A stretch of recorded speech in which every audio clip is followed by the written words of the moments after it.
Ladies and gentlemen, it is my pleasure to welcome you back to the Chess.com Global Championship. There are 4 players remaining as we begin the semifinals. We have Nihal Sarin versus Anish Giri, and we have Hikaru Nakamura versus Wesley So. Just for making it to the semis, you make $50,000. But to make it to the finals, it's $100K and $200K. It's 8 games split over 2 days. First to 4.5 points wins. 15-minute rapid chess. Now, just a little quick update. I saw a lot of your feedback about myself and Neraditsky. We've been enjoying the comments very much. And I even went out today. I really wanted to pack dress shoes for my trip, but I thought that we were only going to be waist up, so I was going to wear something comfortable. So I've been wearing comfortable stuff. I went out and I bought some shoes, y'all. Some nice dress shoes. You can't really see them. I can't stretch my leg that high. Anyway, if you, that's not the content you come here for anyway. But check my Twitter, seriously, and check my Instagram. I've been posting some outfits, all photos by Eric Rosen. So make sure to give some love to my man, Eric Rosen. Yeah, this is a super, super amazing event. Let's jump into the games. I'm going to show you all 8 games in about 30 minutes because you know who the GOAT of recaps is. Let's just be honest with one another. You're here for a reason. Here we go. All right, it's like the Sports Center of chess, unless that show is bad now. So, Anish Giri and Nihal Sarin begin their battle in a Sicilian defense from Nihal, and Anish once again goes for a Rossalimo just like he did against Timur Rajabov. E6, very provocative move. You want to damage your structure, but if white chooses not to take, then you will go knight e7, and you will sort of get in the way of your own development, but you're going to put this knight on g6. It looks completely ridiculous. The knight is supposed to really stand on f6, but modern theory has shown that you can do sort of anything in chess. And Anish develops his pieces in the following manner and no longer wants to take on c6. He's basically saying black is kind of passive. It's going to take black a little bit of time to get into the game. And Nihal tries to do it forcefully like this. And look at this beautiful move, queen h5, by the way. I just want to show some love to this move. It's an epic move. You know why? Because the knight's not on f6. You know what else is on g6? The knight. So you cannot play pawn to g6. That queen will stand there for a while.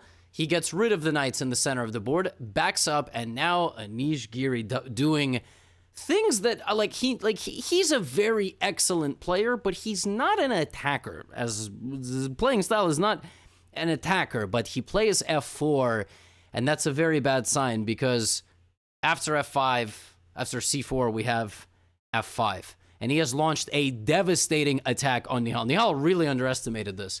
The move c4 does not solve black's problems at all. Black had to be ready to plop the knight into the center, team it up with the queen here, and the bishop pressuring the center of the board. Yeah, he did not. He really kind of misunderstood the demands of the position, and Anish starts to barrel down. Nihal plays f6, knight f3 looking for a trade, backs up, plays queen g4 to defend the center pawn and attack g6. We have a trade, and ultimately, at the end of the day, white is just a pawn up. Now, black does make it back in time and does capture. But what happens here? Queen goes all the way back to d1. This is hanging, and look at knight takes here. Absolute cold shower for Nihal Sarin. Bishop b3. That's not how the game ended, but an absolutely ridiculous move here. Queen to d1, undeveloping the queen to its home square. 2 threats, and now Nihal Sarin has to give up 2 pieces for the rook. 2 pieces for a rook are probably better than the rook 9 times out of 10. You have check, and the knight just jumps directly into the position. There is nothing here. The only thing Nihal has here is that he is still in a range of close time, okay? Now, Anish could have traded queens here. He could have immediately gone for the queen trade. He chooses to play queen f3, and you say, why hasn't Nihal resigned? This is so disrespectful. It's not disrespectful at all. I mean, there's like less than 10 seconds on the clock. You don't see it because it's hard for me to pull up the games here with the live clock. And normally this is just an easy win for white, but it's an easy win for white not because of the extra bishop. It's because of the pawns. You know what I'm saying? Rook and bishop versus rook is a draw. It's winnable, but it's a draw. You have to win the pawns. And so Anish gets the position to a basically pawn endgame now with less pawns on the board, and very slowly and methodically and nervously, I may add, attacks Nihal's pawns, makes him defend, cuts off the rook, wins the a-pawn, and that's it. That's all she wrote. A beautiful game. Game 1 from Anish, and he wins it, and this is over because the pawn is not an h-pawn. If it was an h-pawn, actually, it would be a draw. It's a very well-known draw. So Anish Giri, just breathtaking for his victory. I mean, just no questions asked. It was never close in this game. Spectacular win for him. And by the way, damn, spectacular outfit for Gotham. We got pineapple shirts from Hikaru. We got sunflower shirts. All right, this is one of my favorite shirts. Combined with the sophisticated tortoiseshell little glasses. Yeah, I've been really enjoying dressing up. I wish I could just be showing off the outfit all the time on camera. I'm just happy. You know, you guys got used to me as being a hoodie guy, tank top guy, trashy guy, you know, who speaks about chess in a funny and sophisticated at times way. No, I can also rock a suit. You know, you gotta know how to clean up. So let's take it to the second game.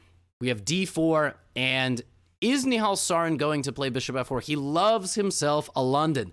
Anish preemptively plays the move g6 because he wants to play a very aggressive way against the London, which is to play it in a King's Indian style fashion with d6 and e5. And suddenly Nihal, plays knight bd2. The idea of this move is that if black continues, white plays e4, and now we are in a Peard's defense. This is not a King's Indian. But if black plays d5, then white is going to do this. So white is just going to take us into the Uga variation of the queen's pawn. I mean, I don't think this has a name. It's basically just totally untheoretical position, and they play a bunch of normal-looking moves, and then Anish takes on d4, and then he takes on c4, and we get the following position. All the pawns have been cleared out. It's a very equal position. Let's play some chess. Anish puts his knight into the center of the board, and then brings the other knight to follow. Very natural move here. Nihal plays queen to e2. Natural, but apparently bad. Did you notice it went from plus 0.1 to plus 0.6? I don't know how, but that's what chess is hard. And Nihal just plays a bunch of improving moves and is now ready to play knight b5. So in the last 5 moves, Anish has been outmaneuvered. Literally, in the last 5 moves. You go back to move 12 of this game, it's about balanced. Right? So apparently this approach was just not great.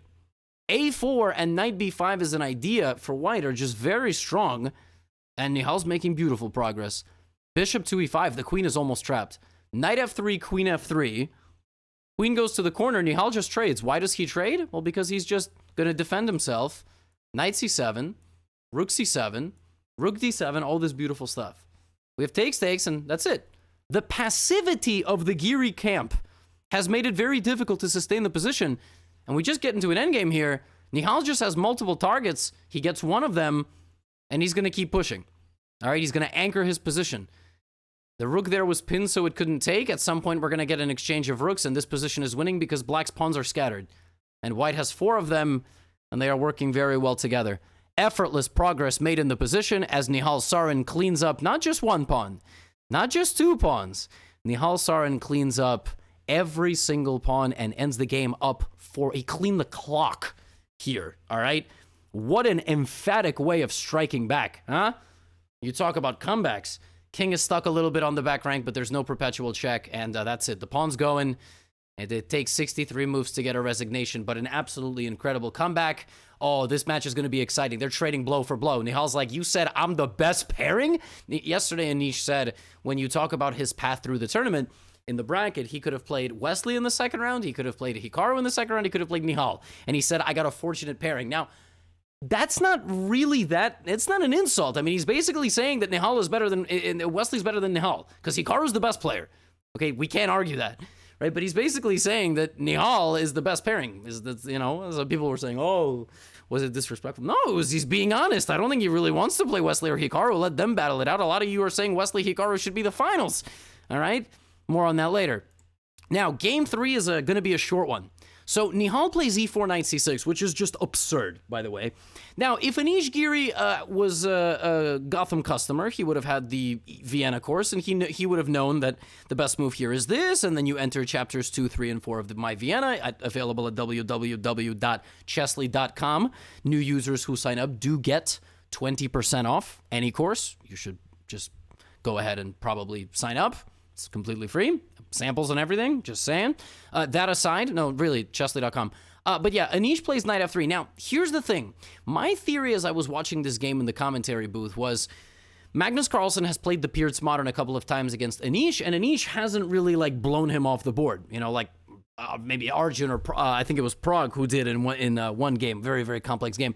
And Nihal plays a Peard's, but he doesn't play the Peard's on move 1. Okay, this would have allowed maybe the bishop e3, queen d2 setup, which is very powerful for white. Instead, we get a classical setup. Now, I want to show you something, okay? By move, like, 12, 13 of this game, Nihal was just, he grabbed the pawn. Like, Anish had an option here to play this really ridiculous rook hf1, playing defense, and basically say, you cannot have my pawn. and then move on with his life. Instead of that, he just gave the pawn away and now wants to go e5, but then he has to give another pawn away with a check. He's just down 2 pawns. He's just 2 pawns down, and he's going to lose a third. Black can play rook f8 here. By the way, you couldn't take. This was check. Just friendly reminder. Rook f8 or long castles. Now Nihal plays long castles. You have rook f1, rook f7. Okay, and black is completely winning. Black is completely winning in 2 ways. And black is up like 6 minutes on the clock. Queen g7, rook g7 is the worst way, because the rook survives, it attacks this, and then white gets some good activity with bishop e6. I'm sorry if the pieces are laggy. My laptop it's got 8 games open here. It's kind of overheating. The streaming software takes up a lot of RAM. I need most likely a new laptop. It's been my travel laptop for a while, so if it lags, I'm sorry. But the mic is better today, because yesterday my microphone was switched off because the USB slipped out, and it used the webcam microphone, which sounds like I'm talking like underwater in a submarine. So this is one of the ways that Nihal could have played for a win. And I look less like a pineapple today, by the way. Instead of that, he also has the option to force Anish to trade queens with him, walk into a fork, and then just guard this. And then when the rook goes back, black is a pawn up, and he is completely winning. His plan is this and push the pawns. That's it. There's nothing here. Because these knights are, that's it. Anish would have lost this game in 10 moves. He even said it himself. So he has a sophisticated way and a dumb way of winning, and he chooses the most crazy way, which is not to win the game at all. But how did he miss? What did he miss here? This is what I do not understand. I don't know what was missed. Maybe Nihal thought he had a fork and like simply forgot the move rook d4 defends the bishop. And then after this, there's a check and the rook just gets in. I don't know what he miscalculated, but he just completely allows Anish to consolidate, who immediately makes a draw. And it's zeros anyway. You can argue he should have played on, but I think he was just, it was essentially thrilled to not have to play on anymore and just like get out of there, right? I mean, can you blame the guy? I can't really blame the guy. Position was miserable for him. It's just crazy that Nihal blunders. So it's 1.5, 1.5. And we go to game 4, and this game was equally absurd. So we have a repeat. Okay, look at this. You have a repeat, all right? We've already seen this. Okay, but now we have an improvement. Instead of the idea c takes d4, Anish plays dc4 first. Very similar position to that other one that we saw. And this time, black actually gets a great position. He plays this fantastic move, b5, shuts out white's queen. Queen b6 is going to look to make an exchange and then take control of the a file. Position is looking very good and probably not so stressful. Knight e5 played, and here Anish spent about 30% of his clock time. The best move here for black is the move c takes d4. The idea being that if the knight tries to jump into c6, believe it or not, it can actually just be removed from the board and the tactics work out in black's favor. If rook takes, you have backwards knight move. If queen takes, you have all sorts of tactics on the e3 square.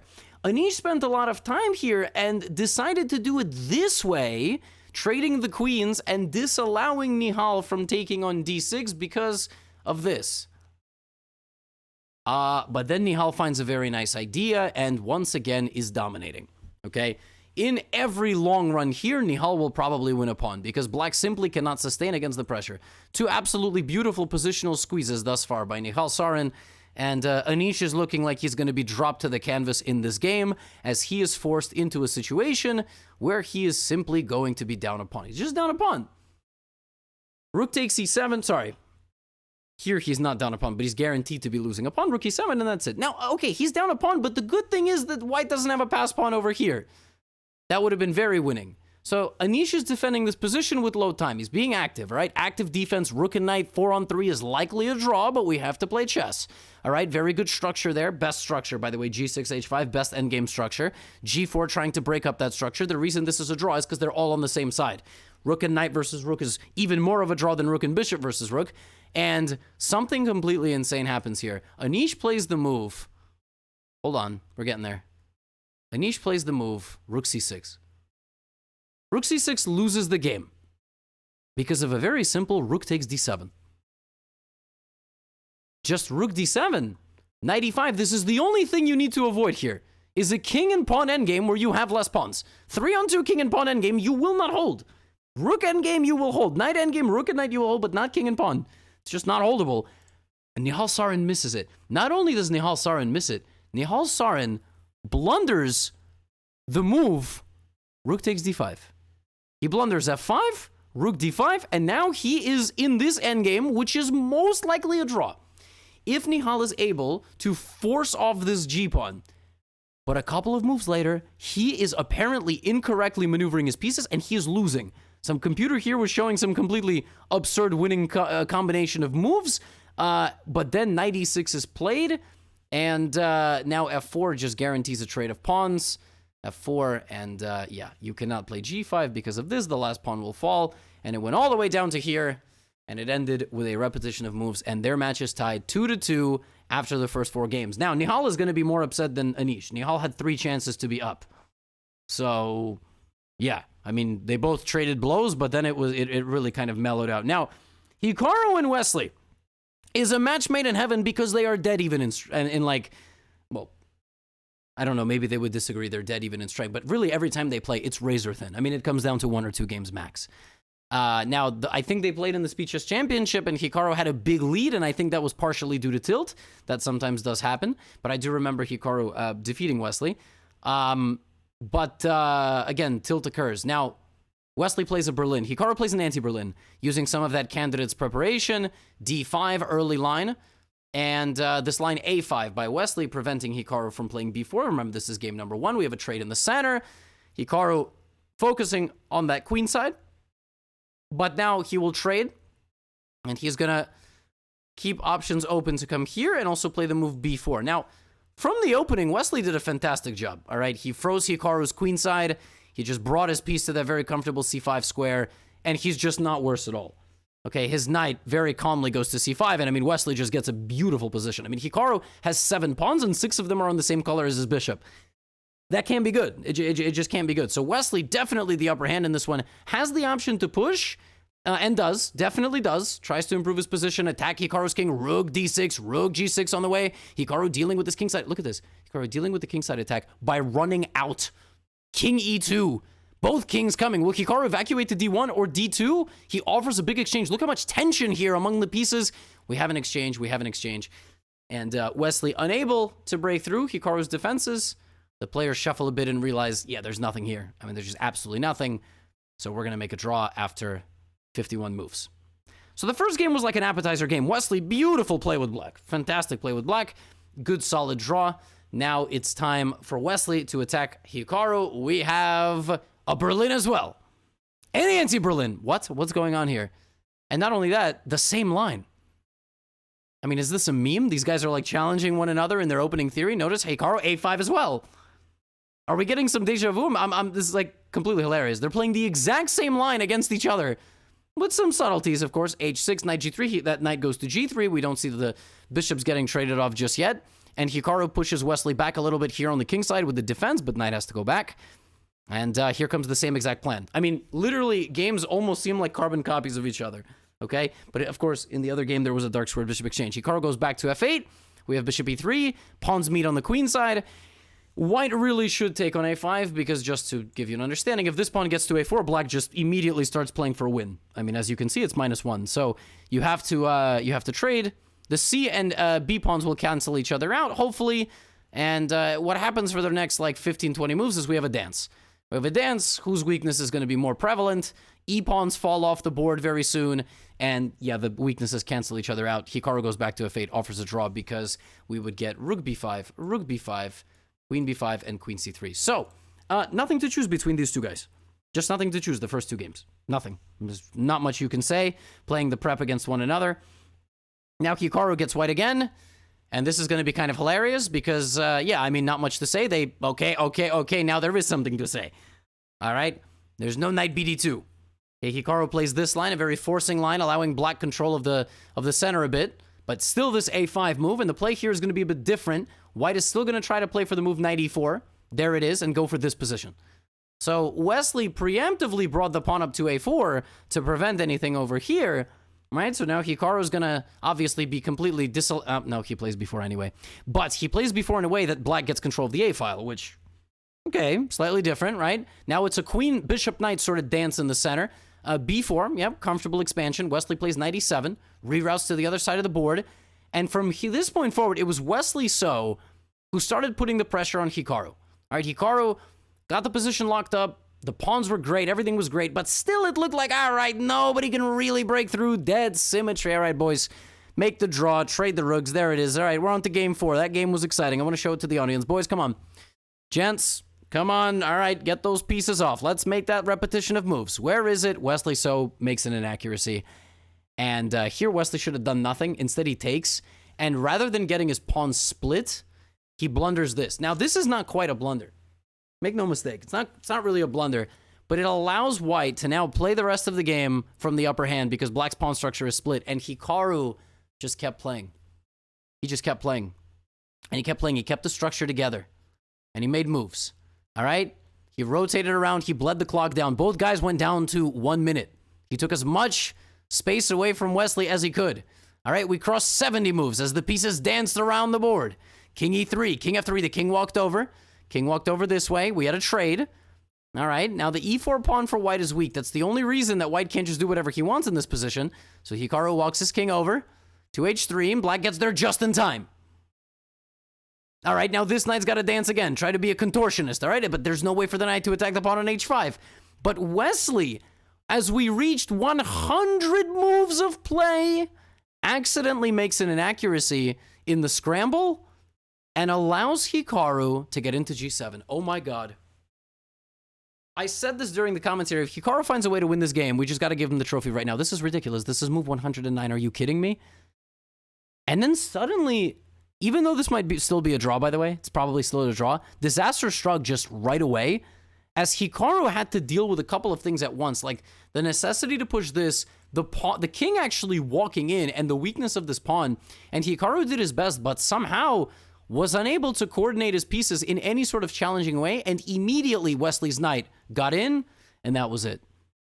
So it's funny, he worked for 110 moves, he won the pawn, but Wesley's position was so resilient, the guys ended up shuffling moves, and this time in 134 moves, they made a draw. But if you thought that was it, that was the story of the match, no, this game is probably the story of the match. This is the final game of the day. I told you we're getting through all these games in 23 minutes. The goat of recaps. That's why you're here. You're still here because you're captivated. Because you never know when I can burst into a bunch of fast words and emotions. And what is that word? Intonations? Daniel Naroditsky taught me some words today like foible and consternation? Consternation? Something like that. I don't know. Ridiculous words. And in this game, we got an Italian. All right. This time we did not get a Spanish. All right. The guy stopped saying, me gusta mucho how do you say opening? How do you say opening in Spanish? Like chess opening. I forgot the word. Anyway, you tell me in the comments. So, a maneuvering battle. Queenside expansion by white. Reroute of the knight to f1. We've seen this very much, and we've seen these trades on e6. These guys hate their bishops. Now, Wesley took a lot of space in this game, c4, a5. Hikaru fought back in the center. Wesley continued to take space, locked up the board. Hikaru danced around with his knight, found this very nice square on b5. And Wesley did something very interesting here. Played knight, moved knight f5, traded off the knights, and then right here he said, wait a minute, I think I got a little something here. Queen side's locked, center is locked. I seem to be stronger on the king side. Oh my. f4. Pawn takes f4, gf4 hangs this. But there is this move with various bad intentions on the f file. Okay? g5 doesn't quite work because of this, right? Because of this. But there is this idea to play knight d5, which I think Wesley might have not liked. If this. Instead of playing like that, Wesley plays something absolutely fascinating. He plays the move knight f3. So this pawn is hanging. Now, the best move here for Hikaru is, in fact, to take on g3. But after knight takes d4, the best move for Hikaru is to play check, force the king away, because if it takes, it gets checked. And then the absolutely disgusting move here by black, knight takes e4. This is just absolutely putrid. Because if this, you have knight g3 ideas, and the position is holding for black, and if you play knight e4, d e4, then black plays rook e4 and apparently isn't losing, despite just being down a full knight. Like if white plays knight f3, you would think, oh, the game is just over. But no, apparently rook e8 and black is not lost.